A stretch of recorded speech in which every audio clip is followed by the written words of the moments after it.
Dahulu kala, di sebuah nagari yang sejuk di ranah Minang, tepatnya di Padang Tarok, hiduplah seorang gadis yang kecantikannya menjadi buah bibir hingga ke nagari tetangga. Namanya Sabai Nan Aluih. Sesuai namanya, Aluih, yang berarti halus. Ia adalah cerminan gadis Minang yang berbudi pekerti luhur, tutur katanya lembut, dan jemarinya sangat terampil menenun kain. Ia tinggal bersama ayahnya, Rajo Babanding, seorang lelaki terpandang yang bijaksana, serta ibunya yang biasa dipanggil Mande dan adik laki-lakinya yang masih kecil bernama Muhammad Jaka. Kehidupan mereka tenang, dipenuhi dengan nilai-nilai adat yang kental, hingga suatu hari awan hitam kesombongan datang menghampiri rumah mereka. Seorang penguasa kaya raya namun angkuh bernama Datuk Singo Marajo mendengar kabar tentang kecantikan Sabai. Datuk ini adalah orang yang merasa segalanya bisa dibeli dengan harta. Ia datang ke rumah Rajo Babanding bukan dengan niat baik untuk menjalin kekeluargaan, melainkan dengan sikap pongah untuk melamar Sabai. Rajo Babanding, yang mengenal betul watak buruk sang datuk yang suka memaksakan kehendak dan meremehkan rakyat kecil, menolak lamaran itu dengan cara yang sangat halus namun tegas. Baginya, kebahagiaan putrinya dan kehormatan keluarga tidak bisa ditukar dengan tumpukan emas. Penolakan itu ternyata melukai harga diri sang datuk yang selangit, hingga ia menyimpan dendam yang membara di dalam hatinya. Datuk Singo Marajo kemudian mengirim pesan tantangan kepada Rajo Babanding untuk bertemu di sebuah padang rumput yang luas bernama Padang Panapuran. Dengan niat yang tidak tulus, sang datuk sebenarnya telah menyiapkan rencana licik. Ia tidak datang sendirian untuk berbicara, melainkan membawa pengawal-pengawalnya yang bersenjata. Di tempat itulah, sebuah peristiwa pilu terjadi. Rajo Babanding yang datang dengan keyakinan sebagai lelaki ksatria justru dihadapi dengan muslihat. Dalam sebuah ketegangan yang memuncak, sang ayah akhirnya gugur akibat kecurangan yang dilakukan oleh sang datuk dan anak buahnya. Kabar duka itu terbang cepat tertiup angin hingga sampai ke telinga keluarga di rumah Gadang. Ketika berita kematian ayahnya sampai, jerit tangis Mande pecah memenuhi ruangan. Muhammad Jaka, sang adik, hanya bisa terpaku dengan air mata yang mengalir deras karena ia menyadari tubuhnya masih terlalu kecil untuk memegang senjata dan menuntut keadilan. Di tengah keputusasaan itu, sebuah kekuatan besar muncul dari dalam diri Sabai Nan Aluih. Rasa sedihnya tidak berubah menjadi ratapan yang panjang, melainkan menjadi tekad sekeras baja. Ia melihat Mande yang lemah dan adiknya yang belum berdaya. Sabai menyadari bahwa jika martabat keluarga dan kebenaran tidak ditegakkan sekarang, maka kezaliman sang datuk akan terus merajalela di nagari mereka. Dengan langkah yang mantap, Sabai berjalan menuju dinding tempat ayahnya biasa menyimpan senapan tua untuk menjaga ladang. Ia mengenakan kain dan baju kurung merahnya, namun sorot matanya tidak lagi lembut seperti saat ia menenun. Ia adalah seorang anak yang kehilangan pelindungnya, dan kini ia yang akan menjadi perisai bagi keluarganya. Mande sempat melarangnya karena khawatir akan keselamatan putri satu-satunya itu, namun Sabai hanya menjawab dengan suara tenang bahwa kehormatan keluarga jauh lebih berharga daripada nyawanya sendiri.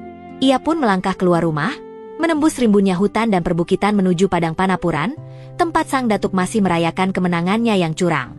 Di padang itu, Datuk Singo Marajo tampak sedang tertawa lebar bersama para pengawalnya. Ia merasa telah memenangkan segalanya dan tidak ada lagi yang berani melawannya. Namun, tawa itu seketika terhenti saat ia melihat sosok gadis berdiri di kejauhan dengan senapan di tangannya. Sang datuk kembali menunjukkan kesombongannya. Ia mengejek Sabai, mengatakan bahwa seorang gadis sepertinya lebih baik kembali ke dapur dan memegang sendok nasi daripada mencoba bermain dengan senjata laki-laki.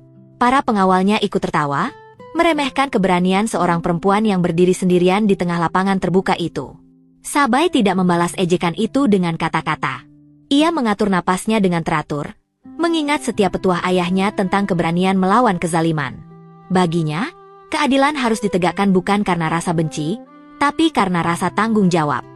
Saat Datuk Singo Marajo melangkah maju dengan niat untuk menangkap dan membawa paksa Sabai, saat itulah takdir menentukan arahnya.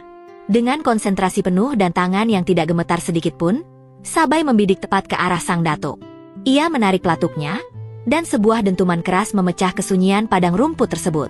Sang datuk terjatuh, kekuatan hartanya dan kesombongan pangkatnya tidak mampu menolongnya dari balasan atas perbuatannya sendiri. Para pengawal sang datuk yang tadi tertawa, kini gemetar ketakutan. Mereka melihat seorang gadis yang tadinya dianggap lemah kini berdiri tegak sebagai pemenang atas keadilan. Tanpa diperintah, mereka lari kocar-kacir meninggalkan tempat itu.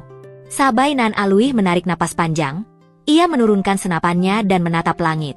Tidak ada rasa haus akan darah dalam dirinya, Hanya ada kelegaan bahwa marwah keluarganya telah kembali dan tidak ada lagi yang akan tertindas oleh keangkuhan orang yang sama.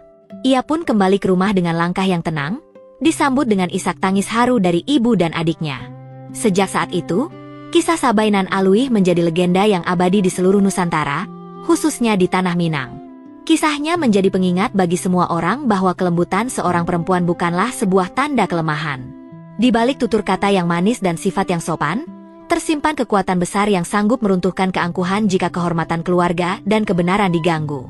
Pesan moral dari cerita ini masih sangat relevan hingga sekarang, yaitu agar kita jangan pernah menjadi orang yang sombong karena merasa memiliki segalanya. Karena di atas langit masih ada langit, dan keadilan akan selalu menemukan jalannya melalui tangan-tangan yang tulus. Hingga saat ini, nama Sabai Nan Aluih selalu dikenang sebagai simbol keberanian dan bakti seorang anak perempuan kepada orang tuanya. Kisah ini pun sering dibagikan di berbagai aplikasi sosial media sebagai inspirasi bagi generasi muda agar tetap menjaga nilai-nilai luhur dan tidak takut membela kebenaran. Meskipun zaman telah berubah dan teknologi semakin canggih, nilai-nilai ksatria seperti yang ditunjukkan Sabai tetap menjadi pondasi penting dalam kehidupan bermasyarakat. Kita belajar bahwa keberanian sejati adalah ketika seseorang mampu mengalahkan rasa takutnya demi sesuatu yang lebih besar dari dirinya sendiri. Semoga hikmah dari Sabai Nan Aluih ini terus hidup dan menginspirasi kita semua untuk selalu menjadi pribadi yang rendah hati namun berjiwa teguh.